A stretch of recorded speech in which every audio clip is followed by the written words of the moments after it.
नहीं, इंशाल्लाह कोई इलाके बिहार के महरूम नहीं रहेंगे। खुदा खास्ता पूरी ताकत के साथ और पूरी तैयारी के साथ मुख्तलिफ़ मुकामात पर जहाँ जिस जगह का नाम आपने लिया है वहाँ पर भी हमारा संगठन मजबूत किया जा रहा है और इंशाल्लाह पार्टी फैल रही है और मजबूत बनेगी इंशाल्लाह। ओवैसी साहब, योगी साहब ने कल अब्बा जान कहकर संबोधित किया, किसे टारगेट करने की कोशिश कर रहे हैं? आपको क्या लगता है? नहीं, हमको क्या लगता है भाई? कह रहे सारी चीजें अब्बा जान कहे जाने वाले लोग तड़प रहे हैं, कब्जा कर रहे हैं। देखिए, उन्होंने अपने भाषण में मंच से झूठ बोला और झूठ बोलने की उनकी एक आदत बन चुकी है। मैं उसको झूठ इसलिए कहता हूँ क्योंकि आप देख लीजिए, आप ही के एक बरादरी है कि जर्नलिस्ट हैं, उन्होंने ये बताया है कि उन्होंने कहा कि राशन पीडीएस चोरी हो जाता था। हम योगी आदित्यनाथ सरकार से पूछना चाह रहे हैं कि पिछले साल एक 5 साल की सोनिया कुमारी लड़की आगरा में जो शीला की और पप्पू की बेटी थी, 15 दिन राशन नहीं मिला तो उसकी मौत हो गई। तो सोनिया कुमारी का क्या मज़हब था? दूसरा ये है कि ये 2020 का वाक़या कह रहे हैं आप, यानी इनके हुकूमत बनने के 4 साल के बाद एक बोजाराम साहब का घर है, वही इसी तरह से बिल्कुल ही कमज़ोर, उनकी फ़ोटो मेरे पास है, दिखा सकता हूँ कि तुम खाना नहीं मिला। एक माँ है जो डिसेबल है, उनकी बेटी का नाम बेबी कुमारी है, वो भूखी है, वीडियो है उसका। एक है अलीगढ़ की गुड्डी और उसके 5 बच्चे भूखे हैं 2 महीने से। ये सब कौन है फिर? ये क्यों इतना झूठ बोलते हैं? एक रानी देवी के झोपड़ी में ये बेवा है, उसका 14 साल का पोता जो है रिक्शा चलाता है, दिन में 4 रुपये 5 रुपये कमाता है। फिर वैसे ही नुज़रत बानो है 22 साल की, उनके पास रेशन कार्ड नहीं है। तो ये क्यों इस तरह की बातें करते हैं?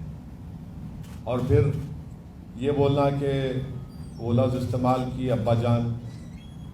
क्या ये बात सच नहीं है कि आपने मुसलमानों का ड्रॉप आउट रेट कंट्रोल करने के लिए क्या किया? 60% ड्रॉप आउट रेट है उत्तर प्रदेश मुसलमानों का, 2% ग्रेजुएट होते हैं, 3% 12th पास करते हैं। और प्रधानमंत्री ग्रामीण आवास योजना में 2017 का, मैं आपका 2017-18 की फिगर दे रहा हूँ, कितने घर दिए मुसलमानों को? आपने 10 दिए। पूरे उत्तर प्रदेश को आए कितने? 6 लाख के ऊपर। MSDP का प्रोग्राम है जिसमें 1600 करोड़ आए उत्तर प्रदेश को माइनॉरिटीज़ के लिए, जिसमें से आपने सिर्फ 16 करोड़ खर्चा किए। झूठ पे झूठ इनकी। तो ये झूठ है इनका। और फिर जो एनकाउंटर हुए, अगर एक आलाजाद का लड़का गलती से एनकाउंटर हो गया लखनऊ में तो पूरे पुलिस वालों को सस्पेंड कर दिया आपने। तो ये इनकी एक आदत बनी हुई है झूठ बोलने की, और ये समझते हैं कि इस तरह से बोलकर वो अपनी गिरती हुई साख को उठा पाएंगे। मगर उत्तर प्रदेश की जनता देख रही है उनको, कैसे वो देख नहीं पाए कोविड के सेकेंड वेव में, जब गंगा के ऊपर लाशें तीर रही थी, ऑक्सीजन के लिए लोग तड़प तड़प कर मर गए, दवाएं और इंजेक्शन नहीं मिल रहा था, रेमडेसिविर नहीं मिल रहा था, टोसिलमिज़ोब नहीं मिल रहा था, दफनाने के लिए जलाने के लिए लकड़ी नहीं, तो नदी के किनारे लाशों को जलाए तो कुत्ते लोच कर खा रहे। वो भी दुनिया की आंखों ने देखा। तो इस पर इनकी कोई तवज्जो नहीं है। जिस तरह 17 में कब्रस्तान शमशान की बात शुरू हुई थी, अब इस तरह से दोबारा कर रहे हैं। उन्होंने कहा कि सबका साथ सबके विकास के तो मैंने आपको काम करते हैं। इस तरह की बात नहीं। मैंने आपको पूरा डेटा दे दिया, तो उसमें आपके दूसरे सवाल का भी जवाब है। भाजपा के एक सेकंड पश्चिमी और पूर्वी यूपी में डिफरेंशिएट करते हुए योगी आदित्यनाथ ने सोमवार को एक बयान दिया जिसमें उन्होंने कहा कि पश्चिमी यूपी में ना तो लड़कियां सुरक्षित थी ना ही भैंस और बैल। मैडम एक बात सुनिए, क्या एक सांस में आप लड़की को और भैंस को बोलेंगे? ये महिलाओं से मोहब्बत है आपकी कि एक ही सांस में मुख्यमंत्री बोलेगा कि लड़की और भैंस और बैल? इंसान को इंसान के तौर पर देखो ना आप। ये इनकी मानसिकता है, इनका माइंडसेट है, ये इनका माइंडसेट है। अब माइक छोड़िए, हमारी आवाज अच्छी है। हाँ। तो ये क्या एक ही सांस में कह रहे हैं महिला और बैल और भैंस? क्या बात है ये? एक मुख्यमंत्री रहकर आपको इस तरह की जबान इस्तेमाल करेंगे आप? ये आप लोगों की महिलाओं के लिए ये इज्जत है आपकी? बिल्कुल गलत है। हम इनके इस तरह के बयान को बिल्कुल हम कंडेम करते हैं। हरिभूषण बचौन है जो बीजेपी के विधायक हैं, कहाँ वो के? कहते हैं कि आप जिन्ना का दूसरा रूप कहाँ के हैं वो? बिहार के हैं, मधुबनी से हैं, इसलिए के विधायक। अच्छा, अब वो अडवाणी जाकर क्या लिखे थे जिन्ना की खबर पे? असदुद्दीन ओवैसी का नाम लिख कर आए थे। क्या लिखे थे जिन्ना की खबर पर जाकर? पढ़ के सुनाए आपको हम। उनको, ये लोग जाहिल लोग हैं, पढ़ते नहीं है। अडवाणी ने जाकर जिन्ना की तारीफ कर दी। हम यहां पर हैं तो जिन्ना के पैगाम को रिजेक्ट किए, टू नेशन थियरी को रिजेक्ट किए, तो यहां पर है। तो इनको हर आदमी इनको वही लगता है जो माइनॉरिटी एम्पावरमेंट की बात करता है, तो इनको वही लगता है, बस वही पुराना कैसेट चलाते हैं। आपको उन्होंने कहा कि आप तालिबानी सोच के हैं और आपको अफगानिस्तान चला जाना चाहिए। आपकी पार्टी यूपी में भी चुनाव लड़ी। आपने देखा था कौन, जब एयरक्राफ्ट हाईजैक हुआ था तो कौन मुल्ला उमर को लाके छोड़ा? वैसे ही लाके छोड़ा। वो नहीं, एक मिनट ठहरिए। नहीं, वो जो कौन लेकर गया था यहाँ से टेररिस्ट को, कौन लेकर गए थे? ले जाकर प्लेन में ले जाकर तालिबान के पास ले जाकर छोड़कर आए। अच्छा, दूसरी बात, भारत की जमीन पर हमारे एम्बेसडर ने वो कौन सा उनका तालिबान का लीडर, नाम भी नहीं आ रहा, उनसे मुलाकात की। तो क्या आपने क्या कबाब खिलाया उनको? हाँ, नहीं, बिरादर नहीं है, दूसरा है वो। तीसरी बात यह है कि हम डिमांड कर रहे नरेंद्र मोदी से, अगर नरेंद्र मोदी की सरकार में दम है तो वो तालिबान को टेररिस्ट घोषित करे, अनलॉफुल एक्टिविटीज प्रिवेंशन एक्ट में उनको शामिल करे, और ये साफ देश को बता दे नरेंद्र मोदी की सरकार के भारत यूनाइटेड नेशन की सैंक्शन कमेटी का चेयरमैन है, और भारत ये तमाम तालिबान के 100 लीडर्स को डिलिस्ट नहीं करेगा डिलिस्ट। इनको एश्योरेंस दे मुल्क को। और आपने वाजपेयी जी की सरकार, मनमोहन सिंह की सरकार, नरेंद्र मोदी की साढ़े छह साल सरकार, भारत के 35,000 करोड़ रुपए खर्चा किए गए अफगानिस्तान में। फिर ये कैसे आ गया? ये कौन जिम्मेदार है इसका? आप बताइए ना इन चीजों को, आप नहीं बताते। आप कह रहे हैं कि अगर प्रधानमंत्री मोदी में दम हो तो वो तालिबान को टेररिस्ट, सुनिए हम सुनिए, आपको तकलीफ हो रही है, सुनिए। तालिबान को वो टेररिस्ट घोषित करेंगे। आप हमसे सवाल कर रहे हैं ना, आप घोषित करिए ना, यूएपीए में लाइए, यूनाइटेड नेशन की सैंक्शन कमेटी में ये तमाम के तमाम लोग टेररिस्ट उनको डिक्लेयर कर दिया गया है। वो हक्कानी नेटवर्क कौन है जिसने भारत के डिप्लोमेट को मार दिया था अफगानिस्तान में, काबुल में? वो उनका अभी मिनिस्टर बना हुआ है। तो आपको कौन रोक रहा है? आप सत्ता में है ना, तो हमारा मुतालबा सरकार से, आपको गवर्नमेंट में आप करिए ना, क्यों नहीं करते आप तालिबान को क्या मानते हैं? क्या मानते हैं? क्यों आप ये सवाल हमसे क्यों कर रहे हैं? क्या मानते हैं? हमको क्या करना है तालिबान से? आपने मांग किया है ना, तो आप तो हम क्या मानते हैं? हम देखिए, आतंकवादी मानते हैं, सरकार से हम पूछ रहे हैं, हमारी सरकार से हम पूछ रहे हैं कि आप उनको, यूनाइटेड नेशन ने उनको तो आतंकवादी कह दिया, उनके लीडर्स को। आपने अब तक उनको यूएपीए में लिस्ट में क्यों नहीं डाला फिर? और ये इनके जो ये रिकॉर्डिंग कंपनी के जूक बॉक्स हैं, बक बक बक बक करते रहते हैं बकवास। अरे तुम्हारी सरकार को बोलो ना जाके। लेकिन तालिबान को आप क्या मानते हैं? अपना स्टेटमेंट क्या असदुद्दीन ओवैसी तालिबान को क्या मानते सरकार से हैं? सवाल कर रहे हैं, हम तो आपकी प्रेस कॉन्फ्रेंस अरे आपने हमसे पूछा कि किसी बीजेपी के नेता ने तालिबान के बारे में हमसे ये कहा है हमारे बारे में। अरे भाई, क्या हर मुसलमान इनको तालिबान नजर आता है क्या? आपकी राय क्या है? ओवैसी साहब को क्या नजर आता है? ओवैसी साहब को तालिबान क्या नजर आता है? अरे आप लोग इस तरह से जर्नलिस्ट लिंचिंग नहीं करते, सवालात करिए, एक के बाद एक करिए। हम बैठे हैं ना, भाग कर रहे हैं। सवाल एक ही है, सबका सवाल एक ही है। स्टैंड ओवैसी साहब या आपकी पार्टी हाँ। तालिबान को मान्यता देती है या फिर आप तालिबान को क्या मानते हैं? तालिबान को हम शुरू से कह रहे हैं, 2013 से मैंने पार्लियामेंट में स्पीच कहा, 2015 में कहा, 2016 में कहा, और 2000 जब ये CAA का बिल पास हुआ था, मैंने कहा ये बहुत बड़ी स्ट्रेटेजिक गलती कर रहे हैं आप। तालिबान आएगा, आप इसको CAA के कानून को आप रिलीजियस न्यूट्रल बनाइए। और बनाने क्या स्पीच सुनिए जाके पार्लियामेंट में हमारी। हमने कहा कि कल आपको ताजिक को, हजारा को, उज्बेक को, तुर्कमेन को आप भारत में सिटीजनशिप दे पाएंगे? अफगानिस्तान में आ रहे हैं वो लोग। आपने अपना स्ट्रेटेजिक बहुत बड़ा ब्लंडर कर दिया वहां पर। ये आपने क्या? अरे ये देखिए, तालिबान से असदुद्दीन ओवैसी को क्या करना है? क्या करना है हमको? आपके दिमाग में बात आती भी क्यों है? आप क्यों शक करते हैं हम पर? इस तरह का सवाल करना आपका शक नहीं, आपका शक करना है नहीं, बिल्कुल शक करना है आपका, बिल्कुल।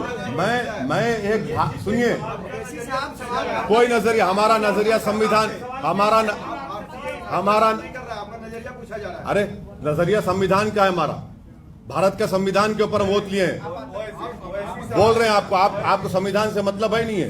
ये बताइए कि हमको क्या नहीं, हमको मुल्क से, भारत से मतलब, हमको दूसरे पड़ोसी से क्या मतलब? हमको नजरिया क्या है? क्या नजरिया? कौन सा नजरिया? हमारा नजरिया संविधान का है, हमारा नजरिया कॉन्स्टिट्यूशन का है। इस संविधान के नजरिए से आप क्या मानते हैं? ये तो बताइए। इसी संविधान के नजरिए से सरकार को तय करना है।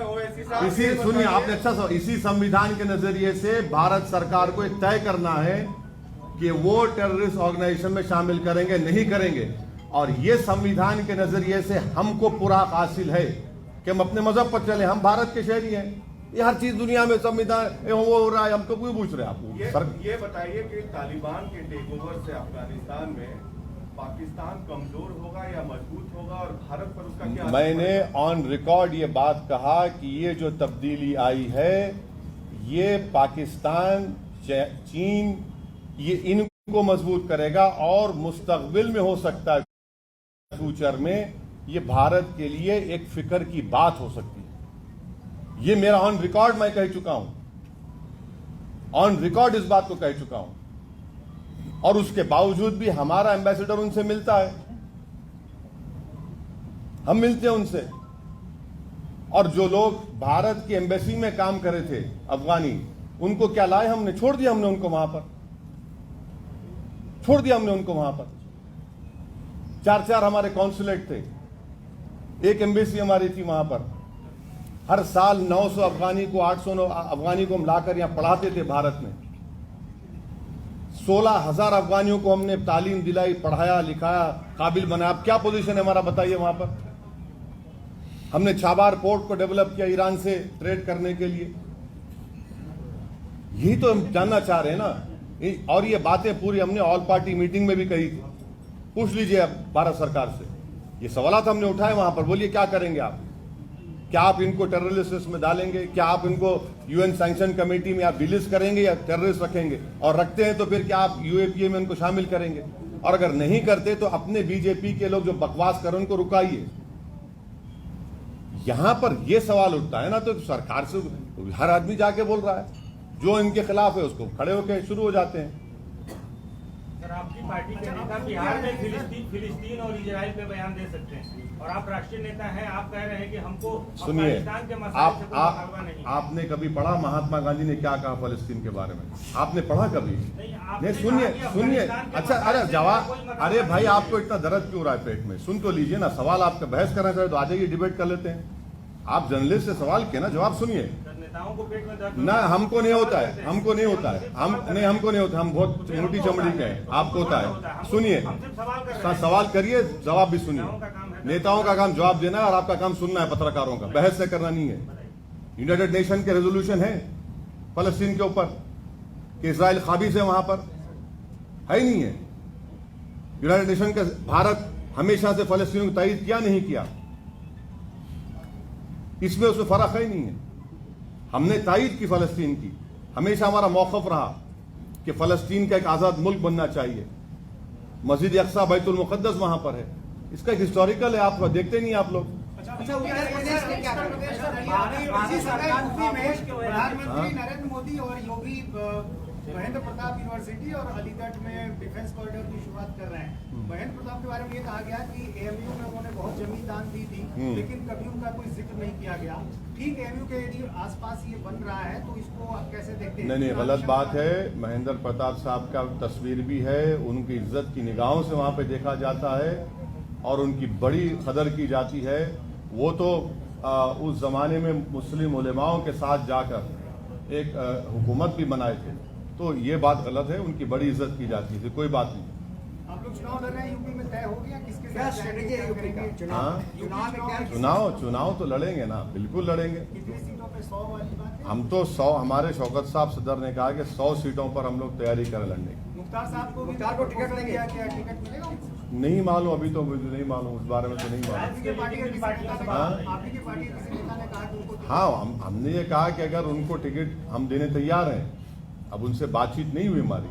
टिकट देंगे। बाहुबलियों को आपकी पार्टी जगह दे रही है, ऐसा आरोप लगेगा आपके? प्रज्ञा ठाकुर दूध की दुल्हन है, क्या बात है? 37% एमएलए बीजेपी के, इनके क्रिमिनल चार्जेस हैं यूपी में। हाँ, जेडीयू इतने एमपी है, कितनों पर केस है बताइए? ये सब क्या है? लोकप्रिय नेता है पूरे ये। आप भी उसी धारा में चलेंगे ना? अरे जब आपके लिए अच्छा है तो मेरे लिए भी अच्छा होना चाहिए ना। आप वोट दाग आपको हमारे नजर आते ना, दूसरों के दाग आपको दूध की तरह नजर नहीं आते। आपको तो वो तो आपको दिखता है कि वो जख्म है, नजर आता है वो। अभी आपने कहा फ्रीडम फाइटर नजर आते होंगे। हाँ, अतीक अहमद साहब, नहीं, आपको प्रज्ञा, आपको फ्रीडम फाइटर नजर आती होगी ना? नहीं, आपको नजर आती होगी नहीं। ये गलत बात है। उनके ऊपर चार्जेस हैं, कोर्ट ने प्रूव नहीं किया उसको, और इलेक्शन कमीशन उनको इजाजत देता लड़ने की। अगर आप फ्रीडम फाइटर की बात करें तो फिर चलिए, सबकी बात करिए, कौन रोक रहा है आपको? अतीक अहमद फ्रीडम फाइटर हैं। अतीक अहमद भारत के शहरी हैं और लीगली वो इलेक्शन लड़ सकते हैं, उन पर क्रिमिनल केसेस हैं और अभी तक वो इलेक्शन लड़ सकते हैं, लड़ेंगे, क्यों बात है? आप लड़ा रहे हो? बिल्कुल लड़ाएंगे। मुख्तार भी आ रहे हैं? नहीं, वो बात अभी नहीं, जब होंगे बताएंगे आप।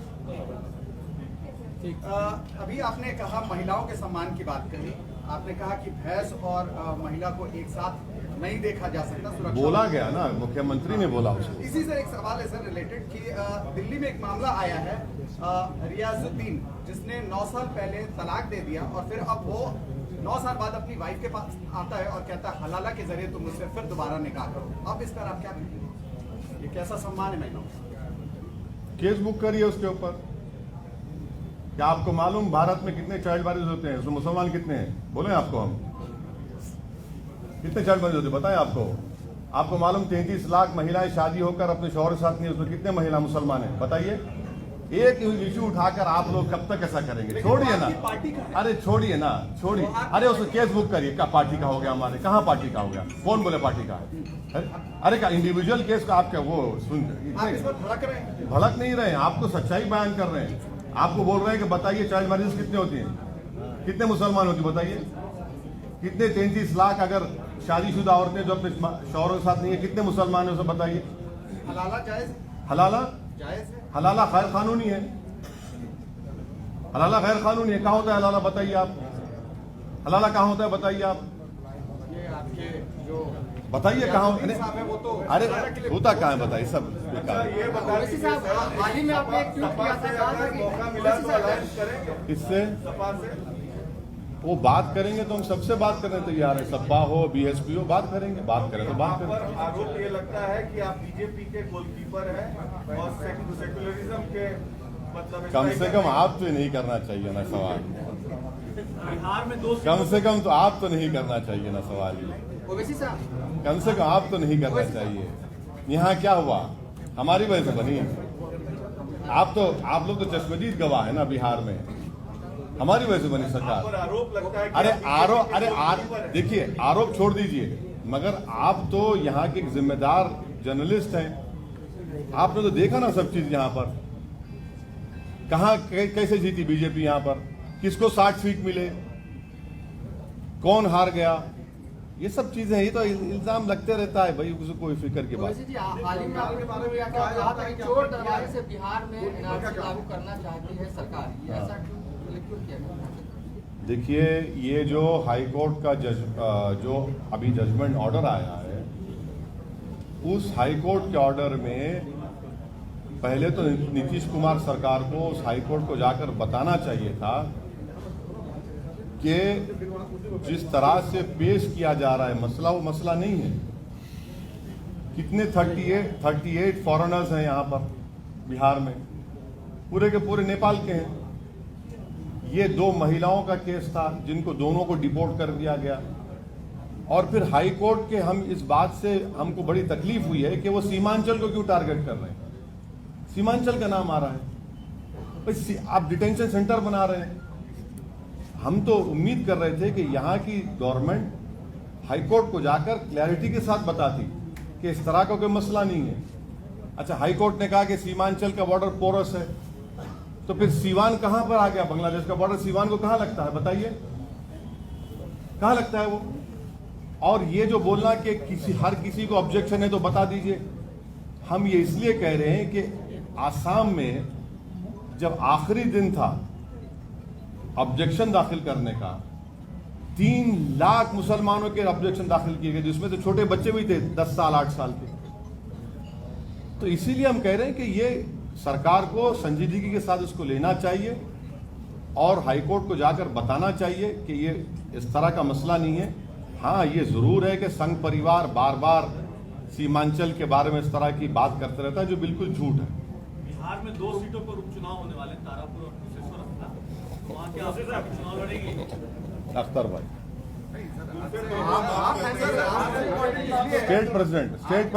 स्टेट प्रेसिडेंट की मौजूदगी में कैसे बोलूंगा, तो स्टेट प्रेसिडेंट तय करेंगे। नहीं ठीक है, वो हम लोग देख रहे हैं, अभी उस पर गौर कर रहे हैं, कोई फैसला नहीं लिया गया है अभी बस हो गया। जाहिर है कि पार्टी कोई जायजा लेगी मुकामी सतह पर, स्थानीय हमारे संगठन का सारा कुछ हम लोग हालचाल जान रहे हैं, उसके बाद फैसला करेंगे उस पर। वैसे साहब, चिराग पासवान और प्रिंस पे एक लड़की ने रेप का मुकदमा दर्ज कराया है कनाट पैलेस दिल्ली में, मुझे नहीं मालूम इस बारे में। 17 तारीख को पीएम मोदी का जन्मदिन है, सब लोग जश्न मनाएंगे, बीजेपी वाले लोग, जेडीयू वाले भी कुछ कर रहे हैं, आप लोग कुछ करेंगे क्या? चलिए, आपको केक का टुकड़ा मिला तो खा लीजिए आप। मेरा सवाल एक सवाल और है, हेमंत कांग्रेस सोरेन की ने बोला तरफ है से बेरोजगार दिवस मनाया जा रहा है, पूरी और मगही बोलने वाले जो है आप लोग भी तो कुछ करें। कांग्रेस की तरफ से उस दिन बेरोजगार दिवस मनाया जा रहा है, जी।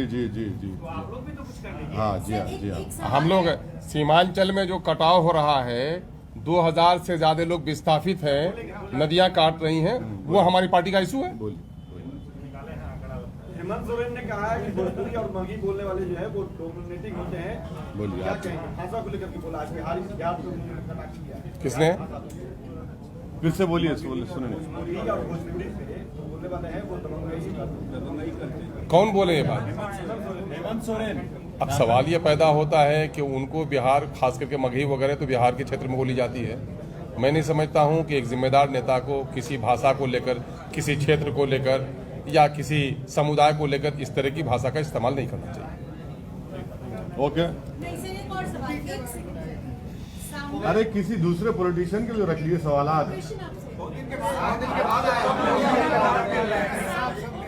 सामना के संपादकीय में जो साकीनाका रेप मामला है उसमें शिवसेना ने उत्तर भारतीयों को दोषी ठहराया। पहली चीज। दूसरी चीज, उद्धव सरकार ने बैठक में कहा है कि महाराष्ट्र में अलग अलग प्रांत से जो लोग आ रहे हैं उनका रजिस्ट्रेशन करवा जाए। इसमें क्या?